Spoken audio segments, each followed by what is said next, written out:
بسم اللہ الرحمن الرحیم، السلام علیکم۔ امید ہے آپ لوگ خیریت سے ہوں گے۔ ناظرین، آج دو موضوعات پہ بات ہونی ہے، اور ایک موضوع جو ہے وہ تو محمود خان اچکزئی صاحب کی بطور لیڈر آف دی اپوزیشن ان کی تعیناتی ہے، ان کے لیے کیا چیلنجز ہوں گے اور کیا وہ عمران خان صاحب کو رہائی دلوا سکتے ہیں، جو کہ عمران خان صاحب کا ایک سب سے بڑا ان کا جو ہے وہ اس وقت مطالبہ ہے۔ یہ عمران خان صاحب کی میں بات کر رہی ہوں، تحریک انصاف کی بات نہیں کر رہی۔ اور دوسرا ایک بہت اہم معاہدہ پاکستان، سعودی عرب اور ترکی کے درمیان دفاعی معاہدہ ہو رہا ہے، اور یہ کل رائٹرز نے خبر دی تھی۔ یہ بہت اہم پاکستان کے حساب سے ایک ڈیولپمنٹ بھی ہے، اور اس پورے ریجن کے حساب سے بھی بہت اہم ڈیولپمنٹ ہے۔ یہ میں آپ کو بتا دوں کہ اس کی جو تصدیق ہے وہ رضا حیات ہرائج صاحب نے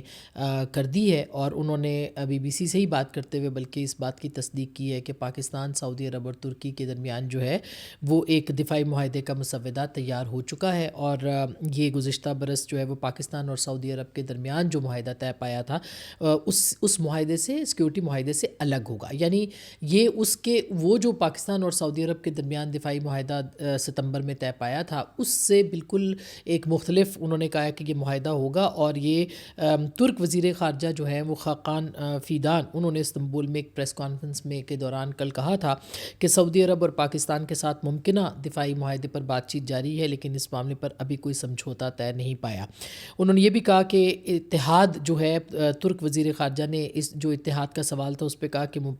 ممالک اگر ایک دوسرے پر یقین رکھیں تو وسیع تر علاقائی مسائل کو حل کیا جا سکتا ہے۔ اور انہوں نے یہ بھی کہا کہ پریزیڈنٹ اردوغان جو ہیں ان کی ایک وسیع اور جامع پلیٹ فارم کی جو بنیاد رکھی جائے گی اس کی ایک سوچ ہے، اور ساتھ ہی ساتھ میں انہوں نے کہا کہ یہ اس معاہدے کا مسودہ تیار ہے اور اس کے نفاذ کے لیے تینوں ممالک کی جانب سے حتمی منظوری بھی درکار ہے۔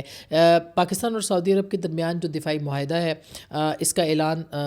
جو خلیجی ممالک ہے، خطے ہیں، اس کی کشیدگی میں کے دوران کیا گیا تھا، اور بہت سارے سوالات اس نے جنم بھی دیے تھے، خاص طور پر جو ممکنہ جوہری اجراح کے بارے میں اسلام آباد کے پاس، یعنی جو جوہری ہتھیار ہیں ہمارے پاس، نیوکلیر پاور ہے، ہم اس کے حوالے سے بھی بہت زیادہ جو تھی وہ اطلاعات تھیں۔ اور اس کے بعد پھر بین الاقوامی میڈیا نے چند روز سے یہ اطلاع بھی گردش کر رہی تھی کہ پاکستان اور سعودی عرب کے درمیان گزشتہ جو برس ہونے والا معاہدہ اس میں پاکستان شامل ہونا چاہتا ہے۔ اور رضا حیات ہرائج صاحب نے ایک انٹرویو میں اس بات کی تصدیق کی کہ اسٹریٹجک اعتبار سے ترکی، چین اور سعودی عرب اور آذربائیجان کے پاکستان کے قریبی دوستانہ ممالک ہے، اور اسٹریٹجک پالیسی کے لحاظ سے ان سے تعاون کا ایک قریبی رشتہ بھی موجود ہے۔ اچھا، اب ستمبر میں جو پاکستان اور سعودی عرب کے درمیان یہ معاہدہ طے پایا تھا، تو اس کے بعد سے ظاہر ہے کہ خطے کی، یعنی ایک ریجنل جو پولیٹیکل سچویشن تھی، یا ریجنل پولیٹیکل پاورز کے طور پہ دو ملکوں کو جو دیکھا گیا تھا، اور اس معاہدے کی سب سے بڑی اور اہم وجہ یہ تھی کہ اگر سعودی عرب پہ دونوں میں سے کسی ایک ملک کے اوپر بھی حملہ ہوگا تو وہ دوسرے پر حملہ تصور کیا جائے گا۔ اب اس تناظر میں اگر آپ دیکھیں کہ پاکستان کے اوپر اگر کوئی حملہ ہوتا ہے ہندوستان کی جانب سے، تو سعودی عرب اپنا جو دفاعی اس کا نظام ہے، اس کے پاس بے تحاشا اسلحہ ہے، اس کے پاس ایک بہت اہم یعنی جدید ترین اس کے پاس طیارے ہیں، ان کے پاس جو بھی نظام ہے وہ اس کے اوپر پاکستان جو ہے وہ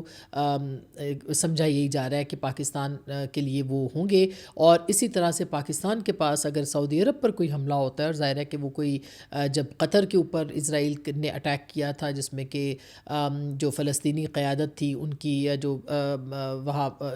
حملہ کیا گیا تھا، اس کے بعد سے وہاں پر جو ہے وہ ایک ضرورت نے جنم لیا، اور پاکستان اور سعودی عرب بہت قریب آئے اس ضرورت کے پیش نظر کہ کہیں دوبارہ اس کے اوپر اسرائیل اٹیک نہ کرے۔ اب ترکی اور پاکستان کے درمیان یہ بھی یاد رہے کہ اس سے پہلے بھی ترکی اور پاکستان کے درمیان ایک اٹوٹ رشتہ موجود ہے، ایک معاہدہ موجود ہے، اور جو ڈرون ٹیکنالوجی ہے پاکستان کے پاس، جو کہ اب انڈیجنس ہے، اس کی ٹیکنالوجی بھی ٹرکی نے اور آذربائیجان نے پاکستان کو پرووائڈ کر رکھی ہے۔ F-17 تھنڈر جو ہے وہ ہوں یا JC-10 ہوں، JC-10 تو ظاہر ہے کہ چائنا کی ٹیکنالوجی ہے، مگر JF تھنڈر جو ہے وہ پاکستان کی اب اس وقت جو ہے وہ خود پاکستان تیار کر رہا ہے، اور اس کی جو پذیرائی ہے وہ اس وقت پوری دنیا کے اندر ہو رہی ہے۔ یعنی لیبیا سے لے کے عراق سے لے کے ایران اور باقی دیگر ممالک جو ہیں وہ اس بات میں انٹرسٹڈ ہیں کہ JF تھنڈر 17 جو ہے وہ پاکستان سے وہ لیا جائے، اور صرف یہ نہیں بلکہ پاکستان جو ہے اس کی استعداد استعداد اور اس میں جو تربیت ہے، یعنی جو پائلٹس کی تربیت ہے، اس کو کے اندر بھی پاکستان جو ہے وہ بہت معاون اور مددگار ثابت ہو سکتا ہے، اور دنیا میں یہ ایک بہت ہی زبردست اپرچونٹی پاکستان کے پاس آئی ہے کہ نہ صرف یہ کہ ان کو وہ ایک طیارے پرووائڈ کرے، بلکہ اس کو جو اس کی جو استعداد ہے اس کے مطابق جو پائلٹس ہیں ان کی تربیت بھی مہیا کر سکتا ہے، اور یہ پیکیج کے طور پہ جسے کہنا چاہیے پاکستان اس وقت جو ہے وہ اس کو شو کیس کر رہا ہے،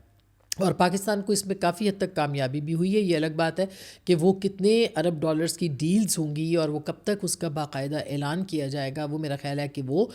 اس کا انتظار جو ہے وہ ضرور کیا جانا چاہیے۔ دوسری جانب یہ بھی میں آپ کو بتا دوں کہ ترکی نے حال ہی میں جو پاکستان اور انڈیا کی جنگ ہوئی تھی اس میں ان کی جو ہماری جو نیوی ہے اس کی استعداد کے لیے بھی ایک شپ جو ہے وہ یہاں پہ بھیجا تھا، جو کہ نظر رکھنے کے لیے، اور جس کا جو سسٹم ہے وہ بہت خودکار سسٹم ہے اور بہت ہی ڈیولپڈ، ہائیلی اکوپڈ جسے کہنا چاہیے وہ شپ تھا، جو کہ پاکستان کی دفاع کے لیے وہ آیا تھا۔ اور آپ کو یاد ہوگا کہ نہ صرف ڈرونز بلکہ اس کے اوپر بھی پوری کی پوری جو ہندوستان ہے اس نے ترکی کے ساتھ نہ صرف انہوں نے ان کو ڈماش کیا، ان کے خلاف کیمپین چلائی، ترکی کے ساتھ جو ہے وہ اپنا ایک معاندانہ رویہ رکھا، اور اب بھی آپ دیکھیں کہ ترکی کے حوالے سے جو ان کے سٹیٹمنٹس ہیں، ان کے جو میڈیا ہے اس کے اوپر جو باتیں ہوتی رہتی ہیں وہ آپ کے سامنے ہے۔ تو ایک طرح سے ترکی پاکستان کا پہلے سے ایک پارٹنر تھا جو کہ اور مضبوطی سے سامنے آ رہا ہے، اور سعودی عرب کے ساتھ پاکستان کی ڈیل ہے جو کہ ہو چکی ہے، ایک دفاعی پیکٹ ہے۔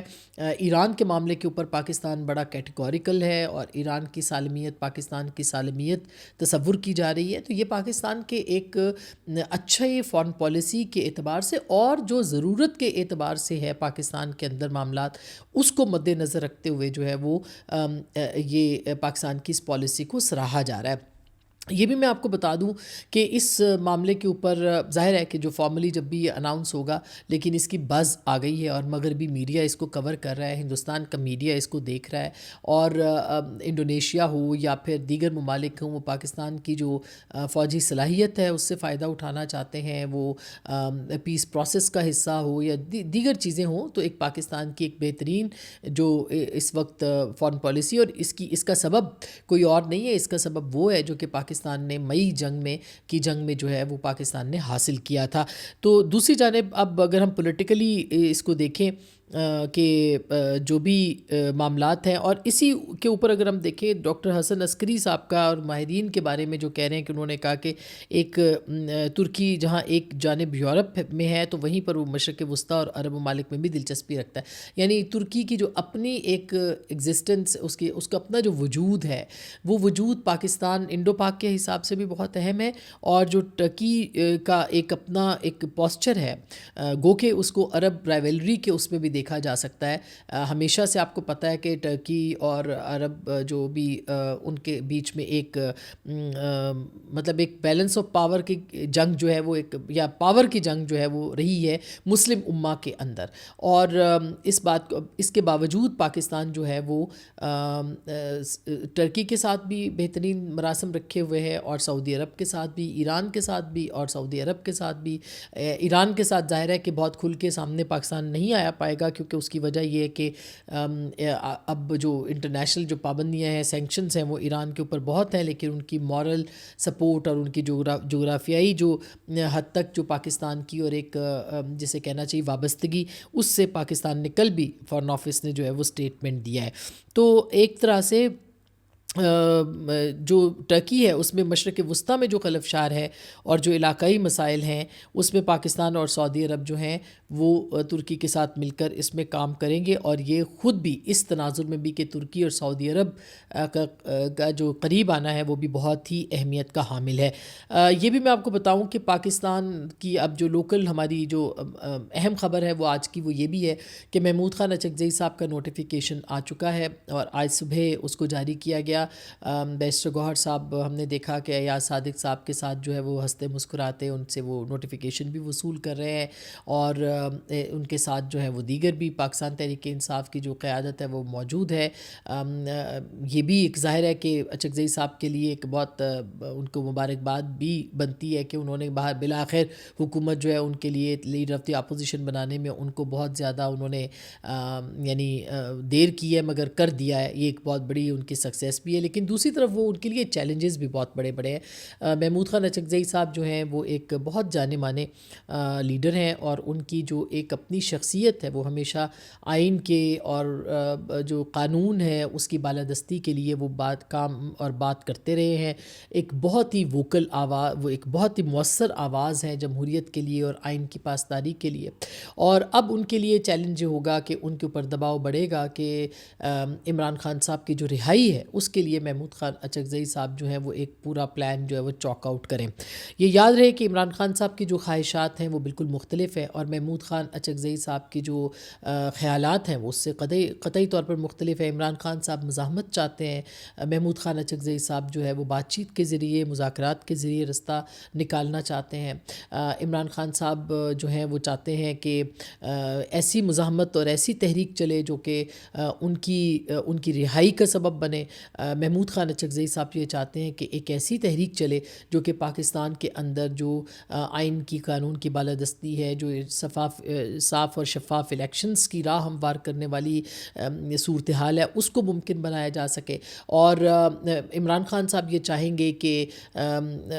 گراؤ جلاؤ، مار کٹائی اور مارو نکلو اور کفن باندھ کے نکلو، اور یہ سب وہ ظاہر ہے کہ ان کی ایک ہمیشہ سے ان کی پالیسی رہی ہے، اور اس کے اوپر عمل درآمد اس وقت بھی سہیل آفریدی صاحب جو ہیں جو کہ خیبر پختونخوا کے وزیر اعلیٰ ہیں، وہ اس کے اوپر عمل درآمد جو ہے وہ کر رہے ہیں۔ تو ان کی یہ خواہش ہوگی کہ سہیل آفریدی صاحب جو ہیں وہ پاور کا رستہ استعمال کریں، سڑکوں کا رستہ استعمال کریں، اور محمود خان اچکزئی صاحب جو ہیں وہ کسی طریقے سے مفاہمت کے ذریعے سے بات چیت کے آغاز کا سبب بنے۔ اب یہ کیسے ممکن ہوگا کہ ایک طرف جو ہے وہ سڑکوں کے اوپر مزاحمت چل رہی ہو، جو کہ ایز سچ ابھی تک تو نہیں ہے، مگر ہو سکتا ہے 8 فروری کو ہو بھی جائے، کچھ کہنا قبل از وقت ہوگا، اور نہ ہی ہم اس کو کوئی کہہ سکتے ہیں کہ ایسا ممکن نہیں ہے۔ پاکستان تحریک انصاف جو ہے وہ ایسا کرنے کے لیے جو ہے وہ کوششوں میں ہے، اور دوسری جانب جو ہے وہ کہیں گے کہ اچھا اب محمود خان اچکزئی صاحب آپ جائیں اور ٹیبل کے اوپر جا کے بات کریں۔ اب ٹیبل پہ جب محمود خان اچکزئی صاحب بیٹھیں گے تو سب سے پہلا جو آپ کا وہ ہوگی بات وہ یہ ہوگی کہ بھئی آپ سی بی ایمز کے طور پہ عمران خان صاحب سے کہیں کہ وہ اداروں کے متعلق بیانات نہ دے، اور ان کی جو سوشل میڈیا ٹیم ہے وہاں سے سی بی ایمز کا آغاز ہو، جو کہ ہمیں لگ بھی رہا ہے کہ کچھ دنوں سے تھوڑا سا اس میں کمی واقع ہوئی ہے، مگر ابھی بہت حد تک کمی واقع ہونا ضروری ہے، جو کہ ان کے باقاعدہ جو اکاؤنٹس ہیں ان کی طرف سے، لہٰذا یہ شرائط جو ہے وہ محمود خان اچکزئی صاحب اس کے اوپر عمل درآمد کرا پائیں گے یا نہیں کرا پائیں گے، یہ بھی بہت اہم ہوگا۔ پھر علیمہ خان صاحبہ کہتی ہیں کہ الفا جنریشن جو ہے وہ سڑکوں پہ نکلے گی۔ محمود خان اچکزئی صاحب یہ کہتے ہیں کہ وہ دوسروں کے بچے نہیں مروانا چاہتے۔ تو ایک ایسا کشمکش رہے گی، یہ کشمکش اسی طرح سے پاکستان تحریک انصاف اور تحریک تحفظ آئین کے درمیان میں بھی رہے گی۔ گو کہ عمران خان صاحب نے مفاہمت کا یا مذاکرات کا پورا اختیار تحریری طور پر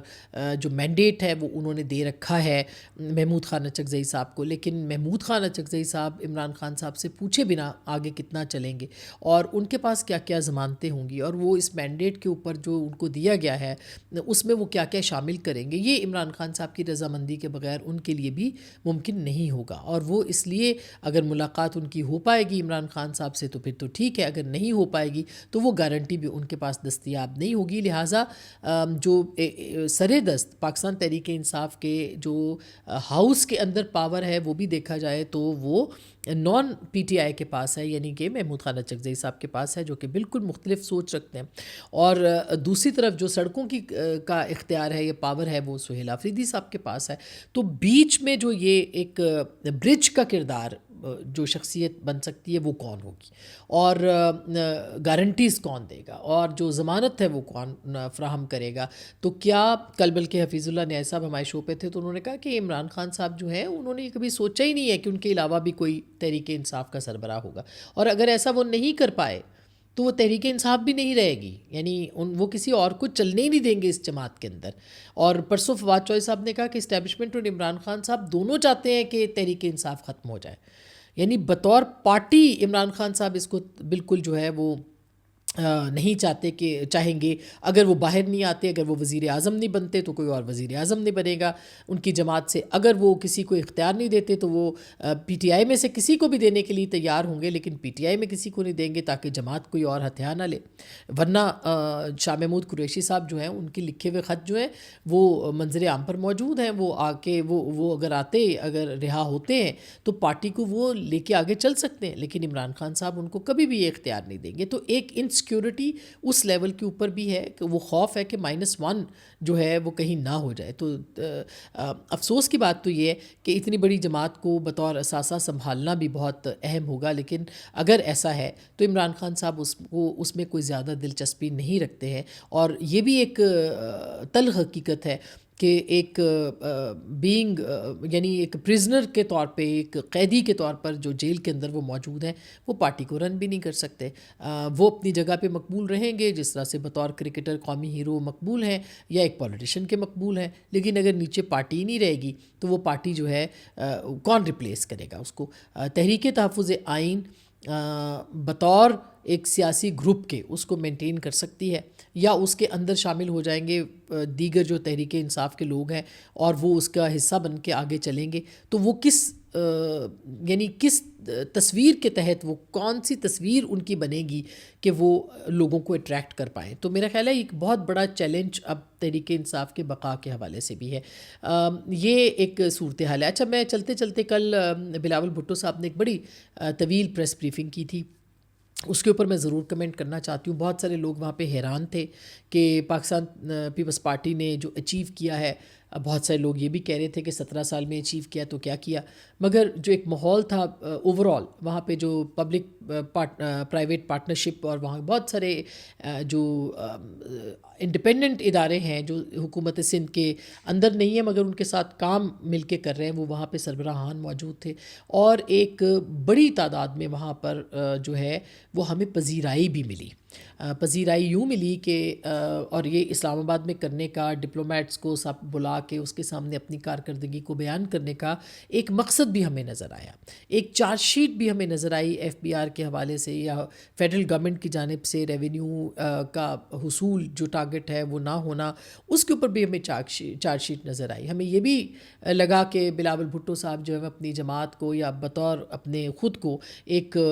نیشنل جو سٹیج ہے اس کے اوپر ایک بڑے کی پلیئر کے طور پر بھی پیش کر رہے ہیں کہ ہم یہ سب کارکردگی اگر سندھ میں دکھا رہے ہیں تو ہم یہاں پہ بھی دکھا سکتے ہیں، اور یہ ان کا حق ہے۔ جو بھی سیاسی جماعت ہوتی ہے اس کا ایک بڑا مین پرپز یہی ہوتا ہے کہ وہ وزارت عظمیٰ کی، ان کا سربراہ جو ہے وزارت عظمیٰ تک پہنچے، ان کی جماعت جو ہے فیڈرل گورنمنٹ میں اپنی گورنمنٹ بنائے، لیکن اس میں ان کو کامیابی ہوگی یا نہیں ہوگی، وہ اسٹیبلشمنٹ کے قریب ہیں یا نہیں ہیں، یہ بہت میٹر کرتا ہے۔ انفارچونیٹلی یہ پاکستان کی سیاست کا ایک اب بن چکا ہے کہ اس کے اندر آپ کتنا آگے جا سکتے ہیں اور کتنا نہیں جا سکتے، مگر انہوں نے اپنے آپ کو ایک بطور میں یہ نہیں کہوں گی ونڈر بوائے، بٹ ایک کمپیٹنٹ، یعنی ایک جو ان کی جو پرفارمنس ہے اس کی بنیاد کے اوپر انہوں نے ایک اپنے آپ کو ضرور پیش کیا ہے، اور 2.5-3 گھنٹے کی یہ طویل بریفنگ تھی اور اس کو بڑے اچھے طریقے سے انہوں نے کنڈکٹ بھی کیا۔ اب جو مین اس کا جو نظریہ ہے، یعنی اس کے جو بھی مقاصد تھے کہ آپ اسلام آباد میں بیٹھ کے ڈپلومیٹس، میڈیا، باقی جو دیگر لوگ ہیں اور جو امپورٹنٹ ادارے ہیں ان کے سربراہان ان کے سامنے اپنی پرفارمنس پیش کر رہے ہیں، اور آپ یہ کہہ رہے ہیں کہ ہم نے اتنا لمبا سفر جو طے کیا ہے اس میں ہم نے کیا کیا اچیو کیا ہے اور کہاں کہاں ہم کھڑے ہیں، اور اس میں بلا شبہ کچھ چیزیں تو بہت ہی زیادہ قابل یعنی ستائش ہیں، جیسے کہ 20 لاکھ گھر جو بن رہے ہیں، وہ پاکستان پیپلز پارٹی کا فلڈز کے بعد جو ہے وہ ایک بہت بڑا ان کا کام ہے، کارنامہ ہے جو کہ انہوں نے انجام دیا ہے۔ اسی طرح سے جو پبلک پرائیویٹ پارٹنرشپ میں جو ہاسپٹلز ان کے بن رہے ہیں، جو ان کے وہاں پہ صحت کی فیسلٹیز ہے، جس میں انہوں نے بتایا کہ باہر سے بھی لوگ آ کے علاج کرواتے ہیں سندھ میں، گمبٹ ہو یا جے پی ایم سی ہو یا پھر جو NICD ہے، یہ سب تمام ادارے جو ہیں انہوں نے اس کی پرفارمنس بھی بتائی، ان کے ٹارگٹس، ان کے اہداف بھی بتائے، ان کے پارٹنرز کو بھی اپریشیٹ کیا، اور اس کے ساتھ ساتھ جو ہے وہ ایک فری ہمیں وہاں پہ نظر آتا ہے کہ جو ایک بڑی اچھی یعنی ہیلتھ کی فیسلٹیز وہاں پہ ہمیں نظر آتی ہیں. ایجوکیشن کے اندر بھی انہوں نے بتایا گو کہ بہت کام کرنے کی ضرورت ہے. یہ سندھ کی بات نہیں ہے، پنجاب اور خیبر پختونخوا اور بلوچستان کے اندر بھی بے تحاشا کام کرنے کی ضرورت ہے. تو میرا خیال ہے کہ ایک اچھی سینس آف کمپٹیشن آیا ہے، اور مریم نواز صاحبہ کو بھی کریڈٹ جاتا ہے کہ انہوں نے پنجاب کے اندر جو جس طرح سے کام کرنا شروع کیا ہے، سندھ جو ہے وہ اس کے مقابلے پہ آیا ہے. اللہ کرے کہ خیبر پختونخوا بھی مقابلے پہ آئے اور وہ بھی اپنی کارکردگی جو ہے وہ پیش کرے اور اس کو بھی بتائے، لوگوں کے سامنے رکھے، تاکہ لوگ ایک کمپیریزن کر سکیں، عوام کمپیریزن کر سکیں کہ کون سی، کیونکہ 3 سیاسی جماعتیں جو ہیں وہ اس وقت تینوں بڑی سیاسی جماعتیں ایک صوبے کے اندر ہیں اور ان کی پرفارمنس لوگوں کے سامنے ہے، لہٰذا وہ پرفارمنس کے اوپر فیصلہ کریں. تو میرے خیال میں ایک بڑا ہیلدی سائن تھا، اور مجھے بہت کل میں بھی بہت حیران ہوئی، گو کہ میں سندھ جاتی رہتی ہوں، مجھے اندازہ ہے کہ پیپلز پارٹی وہاں پہ بہت مضبوط سیاسی جماعت ہے اور ان کی روٹس بڑی وہاں پہ گہری ہیں، لیکن وہاں پہ ڈیولپمنٹ کے کام بہت ضروری ہیں، مزید ضروری ہیں. انہوں نے سڑکوں کی بات کی کہ ہم خود بنا رہے ہیں، فیڈرل گورنمنٹ کے حوالے سے جو ہے وہ ہونی چاہیے. مگر اصل بات یہ ہے کہ کل بلاول نے کیا اپنے آپ کو ایک بطور وزیر اعظم کے کینڈیڈیٹ کے انٹروڈیوس کرایا ہے، یہ ایک بہت اہم سوال ہے. اس پہ آپ بھی غور کیجیے گا، ہم بھی کریں گے. اپنا خیال رکھیے گا. اللہ نے کے بعد.